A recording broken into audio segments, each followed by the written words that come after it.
Hello everyone, today is October 16th. Super spreader Trump is on the loose. And if it's Friday, then this is the Delve.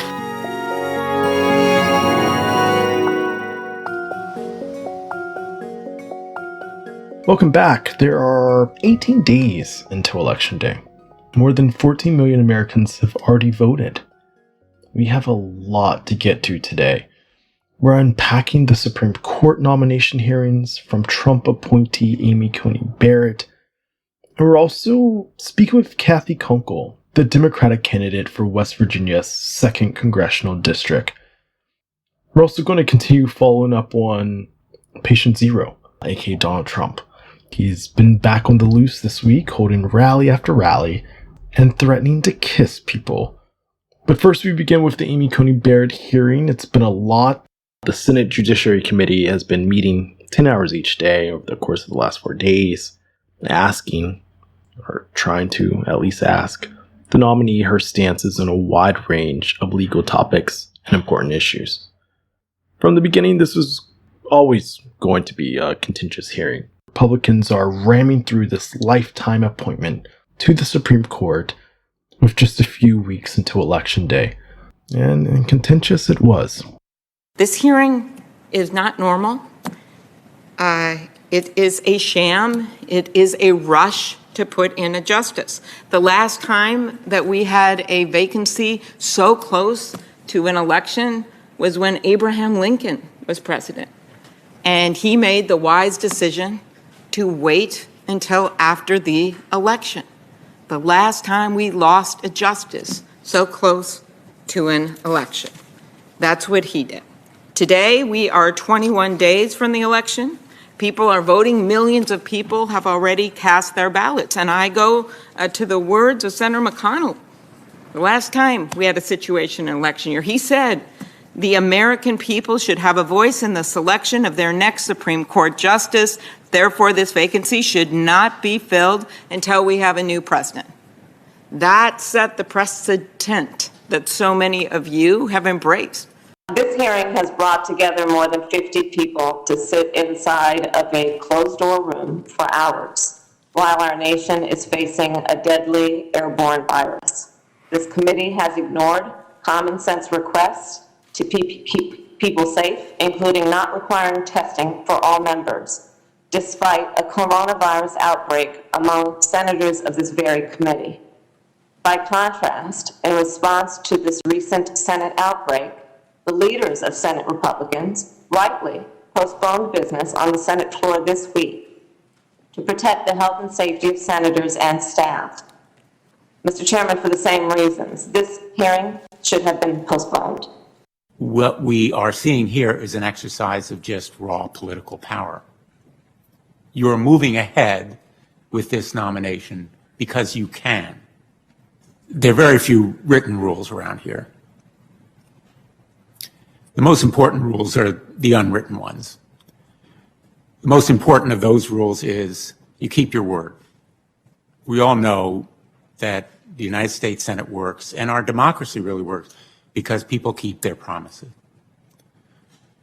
Members of this committee, on the other side, promised when Merrick Garland's nomination was given no hearing, no vote, members would not even meet with him, that never would a Supreme Court nominee be considered during an election year. You are breaking that word. Less than 1 month ago, the nation lost one of our leading voices for equality. Ruth Bader Ginsburg left very big shoes to fill. Judge Ginsburg loved the law, and she loved this country. She worked all of her life to ensure that the opening words of our Constitution, "We, the people of the United States, in order to form a more perfect union," included all the people, not just a few, elite few. She was a standard bearer for justice. Justice Ginsburg's nomination was the first one that I participated in when I came to the Senate, and it was a real thrill to be part of that crowded and celebratory hearing for someone who had broken down barriers and reopened doors and staunchly believed in a woman's right to full equality and autonomy. In filling Judge Ginsburg's seat, the stakes are extraordinarily high for the American people, both in the short term and for decades to come. Senate Republicans haven't passed any type of additional coronavirus relief since earlier this spring. Remember that $1,200 stimulus check? Yeah, same. I barely remember it too. And that's it. That's all Congress has given us. People are hungry. Evictions are through the roof. 22 million people have lost their jobs since the beginning of the pandemic. But Republicans have no time to consider those things. All attention is on getting Amy Coney Barrett seated on the Supreme Court before Election Day. But let's discuss the Supreme Court and its current makeup a little bit more. As major lawsuits go through the appeal process, the ultimate arbiter is the Supreme Court. The Supreme Court is made up of 9 justices. After the death of Ruth Bader Ginsburg, that number was brought down to 8. 3 of those are more liberal and were nominated by Democratic presidents. 5 are conservative and were nominated by Republican presidents. If Amy Coney Barrett is confirmed by the Senate, she'll bring the number of conservative judges to 6. That means conservatives will have a supermajority of 6 compared to 3 liberal judges. And just a little additional context, there was an opening during President Obama's last year in office, but Republicans in the Senate refused to vote on his nominee at all because they said it was an election year. Fast forward 4 years, we're in an election year, and you guessed it. Republicans will confirm their nominee. Screw that silly election year rule. Republicans are doing this because they can. They have the majority in the Senate and have decided to go ahead because they can. Senator Sheldon Whitehouse of Rhode Island warned Republicans of crime hypocrisy in the future if Democrats do anything similar. I do want to suggest to colleagues that the rule of because we can, which is the rule that is being applied today, is one that leads away from a lot of the traditions and comedies and values that the Senate has long embodied. Don't think that when you have established the rule of because we can, that should the shoe be on the other foot, you will have any credibility to come to us and say, yeah, I know you can do that, but you shouldn't because of X, Y, or Z. Your credibility to make that argument at any time in the future will die in this room and on that Senate floor if you continue to proceed in this way. But what's so wrong with Amy Coney Barrett anyway? Well, I'm so happy you asked. First, she's 48, and she's only been a judge for 3 years. 3 years. And now she's going to be confirmed as the next Supreme Court justice for life. We should just end this discussion now. But there's more. If Amy Coney Barrett is confirmed, it is likely she'll vote to overturn Roe v. Wade and the Affordable Care Act. Not just likely. It is essentially what Trump nominated her for. Ruth Bader Ginsburg defended the Affordable Care Act from Republicans and conservative members of the court seeking to abolish it. Barrett's presence will be not the 5th vote needed, but an additional 6th vote on the court to repeal the Affordable Care Act. If Roe v. Wade is repealed, abortion rights would be protected in less than half of U.S. states. 9 states even have trigger laws that would automatically take place if Roe v. Wade is overturned, banning termination of pregnancy in the first and second trimesters. Others still have their pre-Roe abortion bans on the law books. They're not enforceable now due to Roe, but if Coney Barrett is confirmed, they could be overturned.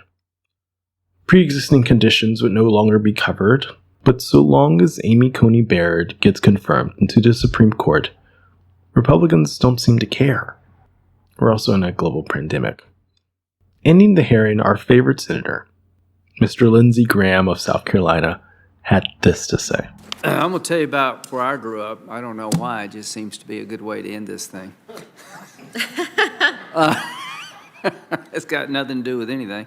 But I grew up in a small town called Central South Carolina. And the first of my family to go to college, my dad owned a bar, a pool room, and a liquor store. And my mom ran the bar, and my dad ran the liquor store. And when I was old enough, I ran the pool room. This is why I think I'm a good senator. It's good training for this job. But I remember, speaking about country music, we had a piccolo. You know what a piccolo is, Judge? I don't know what a piccolo is. Well, you're too young. A piccolo is something you put money in to listen to the song. And the one song that I remember to my dying day, talk about country music titles, was "My Wife Ran Off with My Best Friend and I Miss Him."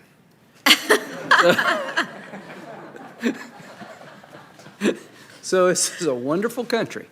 Wait, sorry. No, not that part.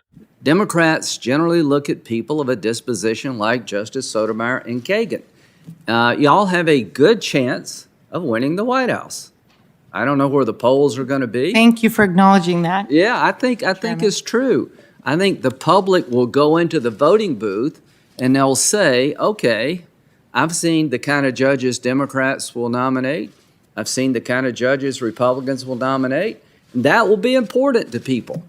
I think that Judge Barrett is exactly the kind of person that you would expect any Republican president to consider.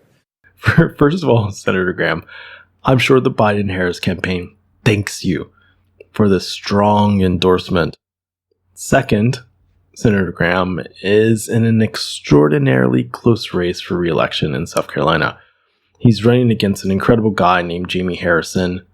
Look him up, donate to his campaign, see if you can volunteer. So how would all of this affect Trump country? Let's use Kentucky as an example. As of 2013, more than 20% of people in Kentucky didn't have any health insurance. That's a fifth of the state. That number dropped to 7.8% by 2017 as a result of the Affordable Care Act, aka Obamacare. People said they stopped skipping necessary medical attention because of this regular source of healthcare, which tells us that before, without insurance, they were less healthy. Now in 2016, 62% of Kentucky voters cast their ballots for Trump, a man who has stated countless times how he is going to get rid of Obamacare. They've also repeatedly voted for Senate Majority Leader Mitch McConnell, another beauty, who's expressed similar feelings. It seems counterproductive. Why do they vote this way? Many who voted in 2016 have said that they like the coverage they receive with Obamacare, but that it costs too much. Some Kentucky residents struggle to afford it, and many believe that the Republican Party is going to get rid of Obamacare and replace it with a better, cheaper option. Well, here's an update from Republicans on that front. In Trump's 4 years in office, he hasn't done it, plain and simple. Has he replaced pieces of the act? Sure. But the vast majority of the ACA, aka Obamacare, is firmly in place. Any plans he and Republicans have proposed will impose higher costs on individuals and cut their benefits. Another unfortunate reality is that many Kentuckians who have free insurance through Medicaid, like many Americans, don't realize that their free health insurance is a result of the ACA. They are on Obamacare and have no idea. Trump supporters are actively voting against something they rely on because of the misleading information stated by Republicans. If they keep voting this way, thousands of Kentuckians and millions of Americans will be without health insurance and unable to afford it privately. Oh, and the unemployment rate is high at 7.9%, meaning that millions more are no longer receiving insurance from their employers in the middle of a global pandemic. When it comes to abortion, Trump voters may be working against themselves again. Since the passage of Roe v. Wade, Republican leaders, particularly in the South, have tried to repeal and restrict abortion access in every way possible. Despite this fact, in 2017, over 360,000 people had abortions in the states that Trump won in 2016. That number, that 360,000 people, that's 42% of the country's total. That's a huge number. Voting in support of a president who's pretty intent on striking down Roe v. Wade will leave hundreds of thousands of women in Republican-led states with no safe way to manage their reproductive health. Again, a seemingly contradictory rationale for voting Republican. Honestly, it seems like they're not just voting against Democrats. Republicans have folks voting against themselves. Through outright lies and misinformation, Republicans are constantly harming their own constituents. But this year, there seems to be a wave building. A wave of Democratic candidates intent on reversing these wrongs.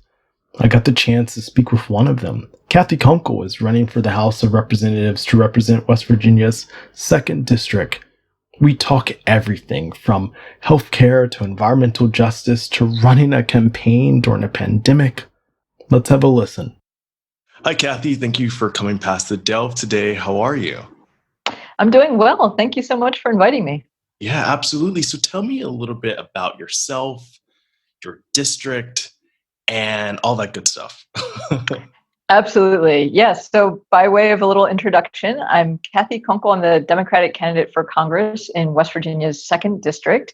And I'm not someone who, all my life wanted to get into politics, but I decided to run this year largely out of increasing frustration with the lack of political leadership on some of our biggest issues here in West Virginia. I've been working particularly on energy and climate change related issues for the last decade. I've been an expert witness in many cases before our Public Service Commission, which regulates the electric utilities, fought for stronger energy efficiency programs, and defended our state's rooftop solar laws. And I've also been very involved in community organizing efforts in West Virginia over the last decade or so, including organizing after a chemical spill that contaminated the drinking water in Charleston about 6 years ago. Increasingly, I've just been more and more frustrated by the fact that we just keep having political leadership from both parties that makes empty promises about bringing back the coal industry, instead of addressing the real challenges that we face in terms of our economic transition that we're already undergoing here in West Virginia. We've in the big picture, we've powered the country for decades, and we've had billions of dollars of wealth extracted from our state, to out-of-state corporate interests, and we've perpetually been one of the poorest states in the country. And for the last decade, the coal industry has just been going from bankruptcy to bankruptcy. And every time the CEOs walk away with more money and try to cut healthcare and pensions for their workers. And we need to do something different here. We need to work on revitalizing our economy, on bringing in infrastructure investment in basic things like reliable internet and safe drinking water, so that we can have a stronger economic foundation going forward. And we need to fight for basic economic rights like healthcare for all and well-funded public education, which has been a huge issue here in West Virginia over the last few years. Wow.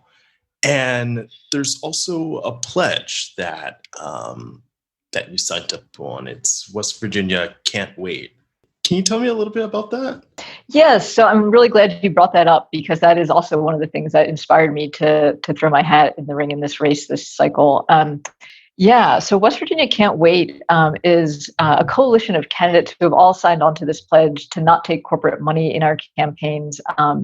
And I think that is critical in a state that has been dominated by the coal and gas industries for such a long time, and where so many people are just frustrated with both political parties, quite frankly, and just see politics as sort of corrupt and not for them. And so I think taking a strong stand around not taking corporate money is really key to electing folks who are not beholden to out-of-state corporate interests, which has been the political problem in West Virginia for decades. And West Virginia actually has this really strong legacy for labor rights. And it's kind of a shame that, like you were saying, these out-of-state corporations have just been extracting the wealth from the state and not really taking care of their workers. Right. And I think, we've proven the lesson time and again that we only get systemic change when we band together and fight for those labor rights, fight for the economic changes that we need. And we saw that 100 years ago in the violent struggle to form a union in the southern coal fields in West Virginia. And we saw it a couple of years ago with the teachers' strikes. And again, it goes back to out-of-state interests. We had thousands of teachers at our state capitol a couple of years ago chanting about raising taxes on the natural gas industry to fund public education. And tell me a little bit about your district. I've seen a map of the districts. It's like yes, it's really, you probably scratched your head after looking at it. Me and the production team, we were just like, whoa, it's like this wide swath of West Virginia. It goes from east to west. It's huge. Yeah, I have not independently verified this, but I've been told it's the widest congressional district east of the Mississippi, which seems believable. I could believe that. Yeah. That's incredible. Yeah. That's just like gerrymandering 101, right? I mean, yes, but not necessarily in the way that you might think. I mean, when the boundaries of this district were created in 2000, West Virginia was going from 4 congressional districts to 3, and they were, I believe, all Democrats at the time. And it was a Democratic-controlled state legislature. So it was essentially a fight amongst Democrats of which of the 4 congressional Congress people they wanted to get rid of. Okay. And tell me, I guess, a little bit about the makeup of the district now. Is it predominantly rural? Is it urban? Yeah, I mean, it's a really interesting mix because it does cover such a huge area. So we have Charleston, which is obviously the capital city of West Virginia, at sort of at the southern part of the district, and then the far eastern part of the district is actually more suburbia, and it's becoming more of like almost an exurb of Washington, D.C. We have people, moving out to that area and commuting into D.C. on the commuter rail. So that part of the district is really more tied into the D.C. and Maryland economy than to the rest of West Virginia. And then, in between those 2 population centers, we have about 15 rural counties. So yeah, it's a very diverse district, which has been a lot of fun just to get to know different parts of it on the campaign trail. But yeah, and politically, it breaks down pretty evenly actually between registered Republicans, Democrats, and independents. And like the rest of West Virginia, it's also does not have particularly high voter turnout. In the 2016 election, more than half of the voting age population of the district just sat out the election. So that's something we're trying to work on this year. And I guess tell me a little bit about in the 2016 election, West Virginia went for Donald Trump. And is West Virginia kind of the place that would like split a ticket? Like maybe they would send like the Democrat to the House and vote for a Democratic senator, like, Joe Manchin, but also can vote for Donald Trump. Like, how does that work? Yeah, I mean, I think, so I mean, certainly West Virginia splits tickets. I mean, we elected a Democratic governor in 2016 at the same time that we elected Trump, although he then switched to Republican. So I don't know what that shows you. But right. That did happen.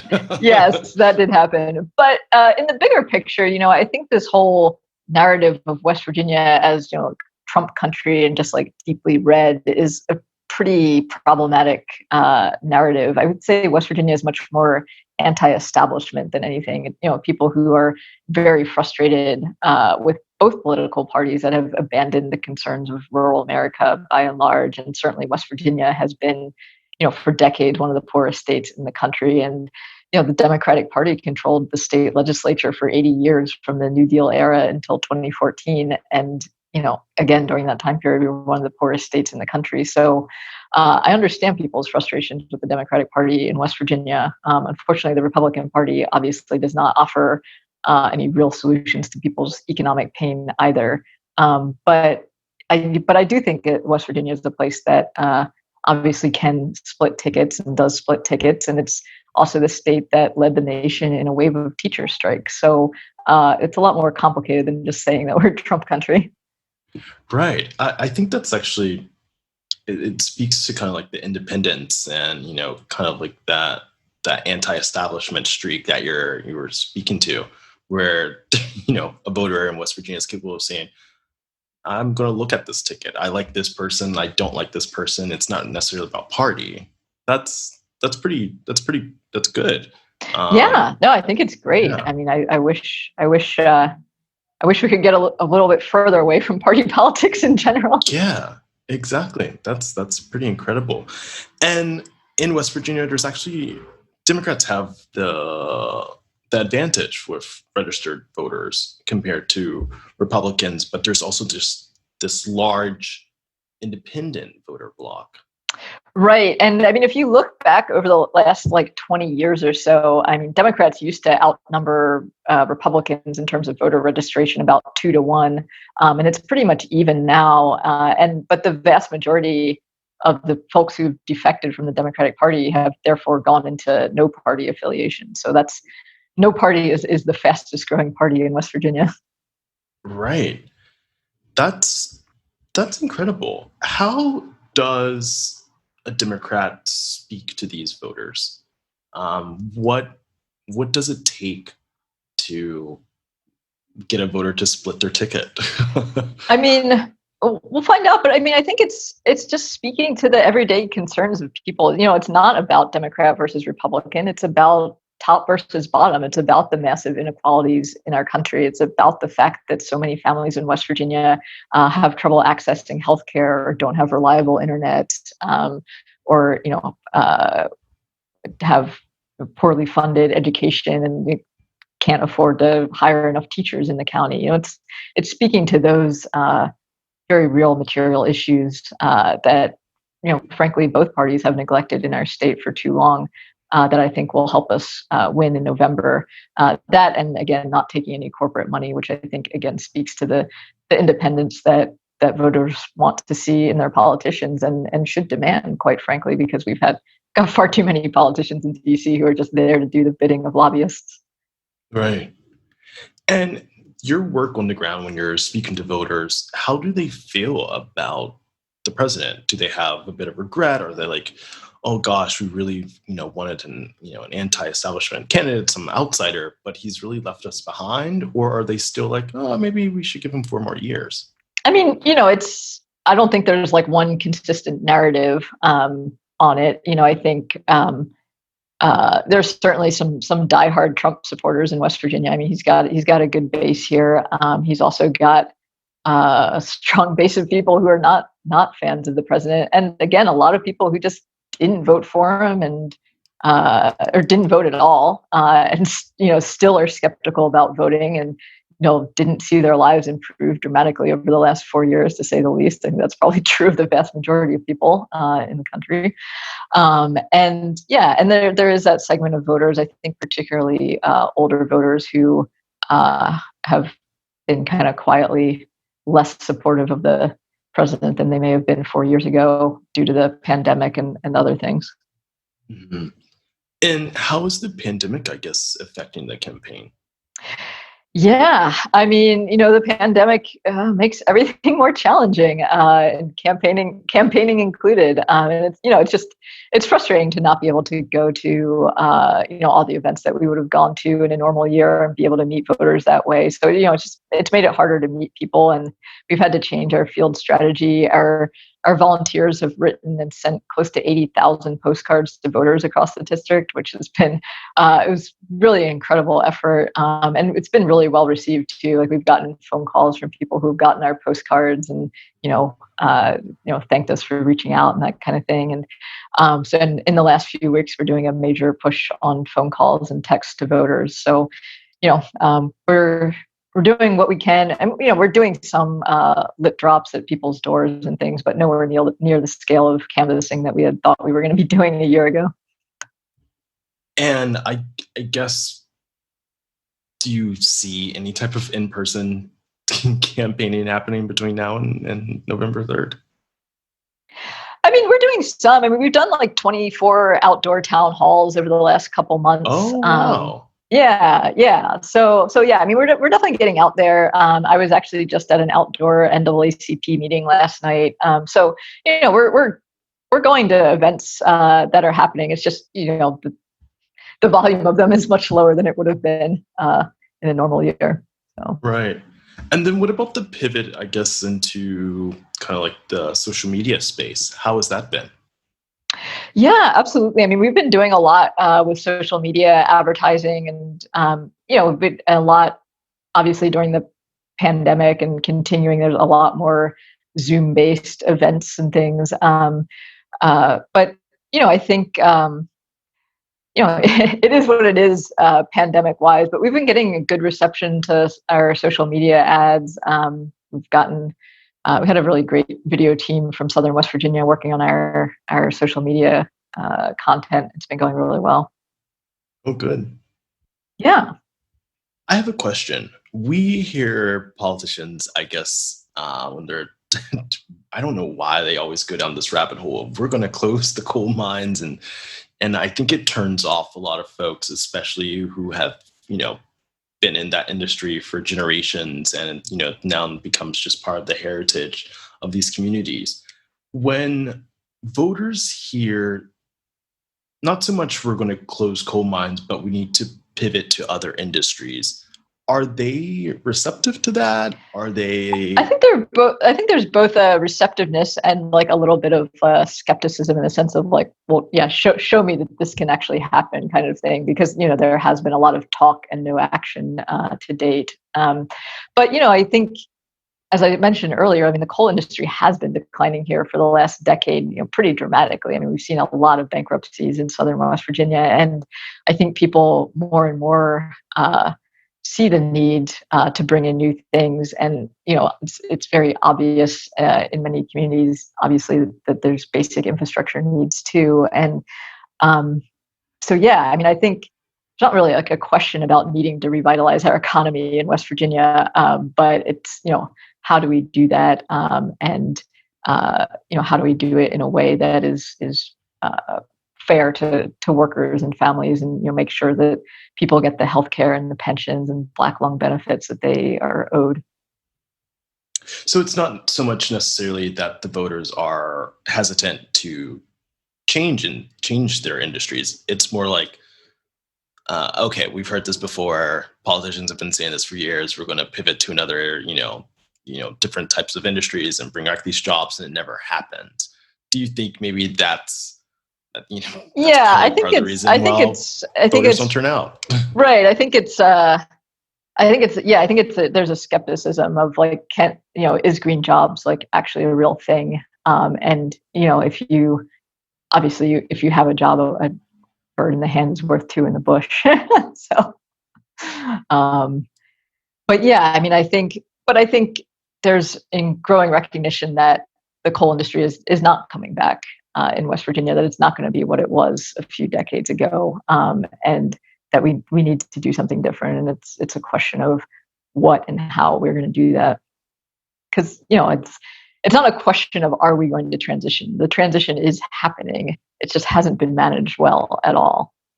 Right, and that's both from the governor, like a state level, and probably also from just not having like a federal plan for the pathway forward.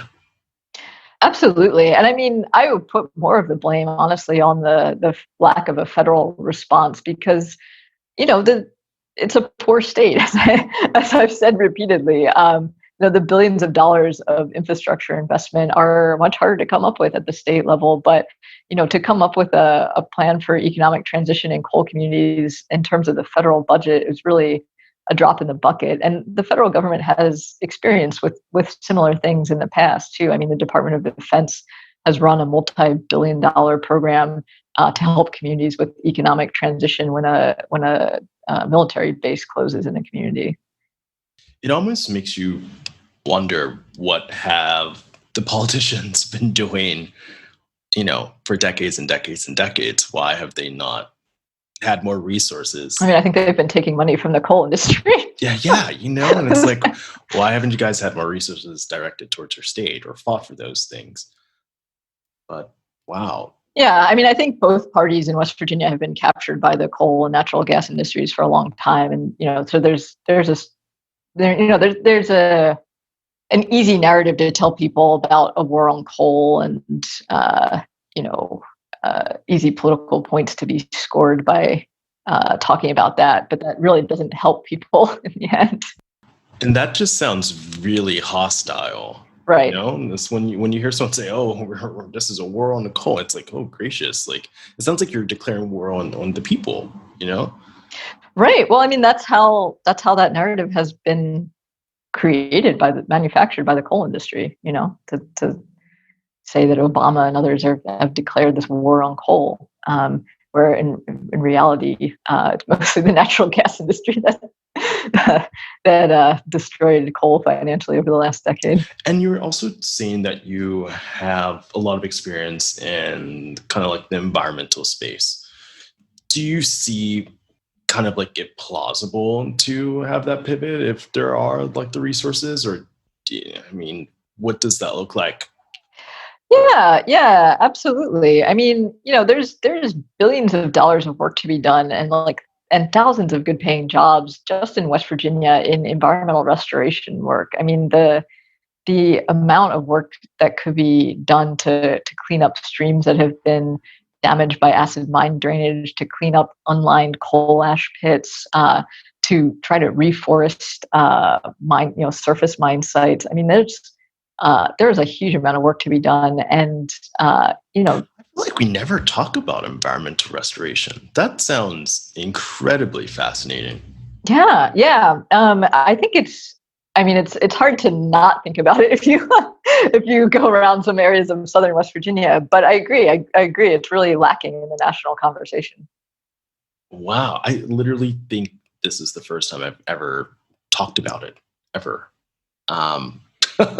So wow, that's incredible, and I'm sure like lots of states could benefit from that. But once again, you never hear something about this from like the federal level, and then I would imagine, like especially with this administration, that's not two words that would ever come out of their mouths.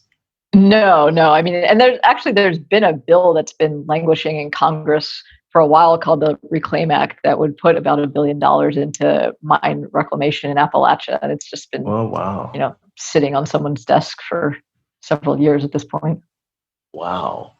What are some of your priorities that you want to kind of tackle when you get to Congress? Yeah, I mean, I think we've been talking about a lot of them in terms of in terms of working on climate legislation and making sure that it does have a real jobs component and infrastructure investment component into states like West Virginia that have been so dependent on fossil fuels. Another thing that we haven't touched on too much yet in this interview is healthcare. I'm a big proponent of Medicare for all, universal healthcare. I've had so many stories shared with me on the campaign trail. One that particularly sticks out was a conversation with a mother whose daughter has cancer, who spends hours every week fighting with private insurance companies over the phone to try to get them to pay for her daughter's cancer treatments. And she herself has had to forgo some of her own serious medical needs to try to afford medicine for her daughter. And it's a horror story. I mean, having a daughter with cancer is a horror story to begin with. And we've layered so much more unnecessary trauma on top of that. I think I was reading in something about, and it's about like job, and I don't know if it's necessarily like job growth, but job opportunities that have been rising in West Virginia has been centered around healthcare. No, I mean, it's like it's a growing industry. sector, and we could be doing a lot more too. I mean, affordable, obviously making healthcare more affordable so that people could actually access care is key. And there's also, unfortunately, a lot of work to be done and a lot of investment needed in addiction treatment and recovery. I mean, West Virginia is one of the states that's been hardest hit by the opioid epidemic, and we lack resources not just for treatment but also long-term recovery. And there's a blueprint for a turnaround in West Virginia. And we have cities not far in the same region. Pittsburgh, has gone through revitalization when it was pivoting from, being a steel city into now it's like this medical and tech hub. Cleveland, just kind of like the beginning of the Midwest, that whole area. It's had a bit of a regeneration. So it's definitely possible in West Virginia. It's just getting folks into Congress and into office that are going to fight for their priorities. Yeah, absolutely. And, again, that's one of the reasons I'm so excited about West Virginia Can't Wait and having candidates up and down the ballot who have pledged to not take corporate money, because it's not, we can't just do it with, one good congressperson or one good governor. It takes collaboration in multiple areas of government to get something like this off the ground. So is the governor up for re-election as well? The governor is up for re-election. Yeah. So unfortunately, West Virginia Can't Wait was actually founded by a Democratic candidate for governor who lost in the primary, unfortunately. So we don't have anyone from West Virginia Can't Wait running for governor, but we do have the governor's race going on this year, and we've got a lot of interesting down ballot races too. State house, state senate type of races with West Virginia Can't Wait folks in them. And, part of the point of West Virginia Can't Wait too is to build political infrastructure in the state and to carry these fights beyond the 2020 election, because, it's so frustrating. And I'm sure you've seen this many times of building a strong progressive electoral campaign and then all the infrastructure and volunteers just scatter to the winds when it's over. And so, trying to figure out how we can not do that so that we can run West Virginia Can't Wait slates of candidates in 2022 and 2024 and continue to build the infrastructure and build power. Right. I love this pledge. I think it's powerful, and it makes the candidate people powered instead of bought by these corporations who just don't have the citizens' best interests at mind. Yeah, and we saw it in Virginia too over the last couple of cycles. I mean, there was that pledge specifically around not taking Dominion money, with Dominion being the largest utility in the state and probably the largest corporate player at the state house, and that has really transformed Virginia politics over a couple cycles. So. And in the 2018 election, they had this huge blue wave. So that's really fascinating. And then I guess for our listeners, I like to, give a bit of a call to action. What can we do to help out? How can we help you in this race? Yeah, absolutely. So, there's 20 days left, which is kind of still shocking to me. Yeah. But we've got a lot of work to do in the last 3 weeks here. And, as I mentioned earlier, we're trying to make 100,000 phone calls and texts to voters by the election. I think we're about 40% of the way there. But if you go to our Facebook page, which is Kunkel for Congress, you can see our upcoming phone banking trainings and get signed up for that, because we certainly need more help with that. And of course, anything you can do financially to help us out is greatly appreciated as well. You can donate through kunkelforcongress.com. I'll put both of those links in the description as well, so everyone can easily find that. Yeah. I'm rooting for you, and I think you're going to do amazing. You're going to win, and I'm so excited to have just a new voice, and someone from West Virginia. I think that'll be really, really great, because I feel like this is a state that needs to be involved in talking about the Green New Deal and environmental legislation and fossil fuel ideas. It's going to be so necessary to have your voice there. Well, thank you. Yeah. And I mean, I'm excited to just remind folks that there's a different side to West Virginia too. Right. Also that. Perfect. Well, everyone, This is Cathy Kunkel. She is the candidate for U.S. Representative and the 2nd District in West Virginia. Did I get that right? You did indeed. Yes. Thank you. Perfect. And, once again, thank you so much for coming to the Dell.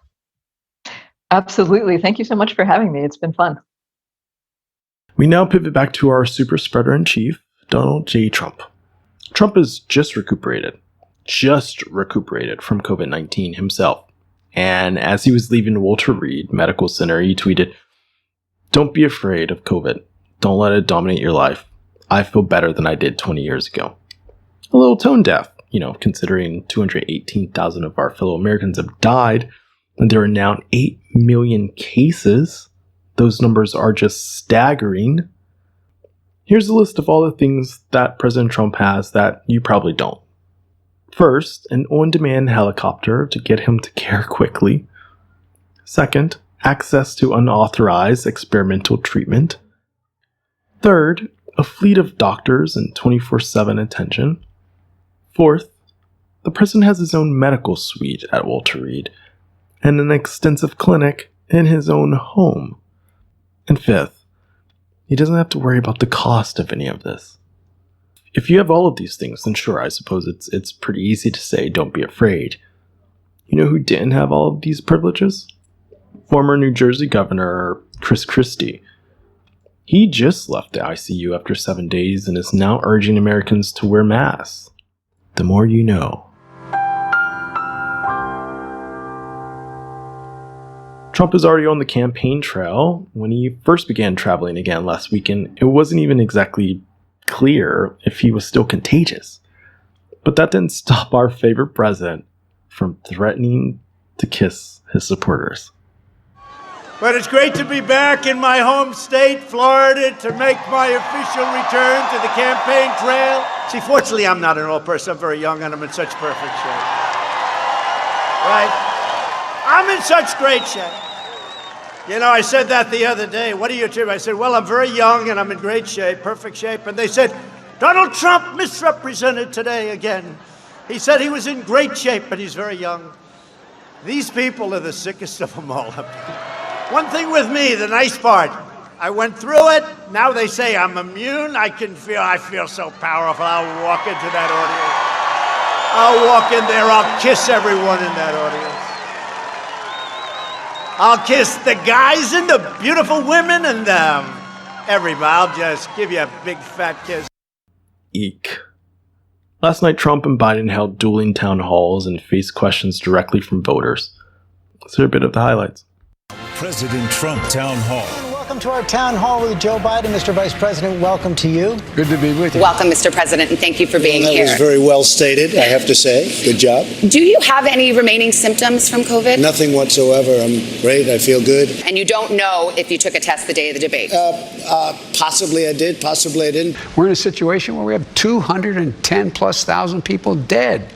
And what's he doing? Nothing. He's still not wearing masks and so on. And something happened, but as far as the mask is concerned, I'm good with masks. I'm okay with masks. I tell people wear masks. But just the other day, they came out with a statement that 85% of the people that wear masks catch it. Well, so, they this didn't is say a that. very I know tricky, that study. That's what I heard, and that's what I saw. And when a president doesn't wear a mask or makes fun of folks like me when I was wearing a mask for a long time, then, people say, well, it mustn't be that important. If a vaccine were approved, would you take it? Would you mandate that everyone has to take it? Yes, I would take it. I'd encourage people to take it. We should be thinking about making it mandatory. How could you enforce that? Well, you couldn't. That's the problem. Just like you can't enforce measles. Why does it seem like... I denounce white supremacy, okay? You did I've 2 days denounced later. white supremacy for years. You didn't ask Joe Biden whether or not he denounces Antifa. And frankly, you want to know something? I denounce Antifa. We're denouncing. Let me ask you about QAnon. It is this theory that Democrats are a satanic pedophile ring and that you are the savior of that. I know nothing about QAnon. I just told you. I know very little. You told me, but what you tell me doesn't necessarily make it fact. Just this week, you retweeted to your 87 million followers a conspiracy theory. That was a retweet. I'll put it out there. People can decide for themselves. I don't take a position. You're not like someone's crazy uncle who can just retweet whatever. If you lose, what will that say to you about where America is today? I hope that it doesn't say that we are as racially, ethnically, and religiously at odds with one another as it appears. the president wants us to be.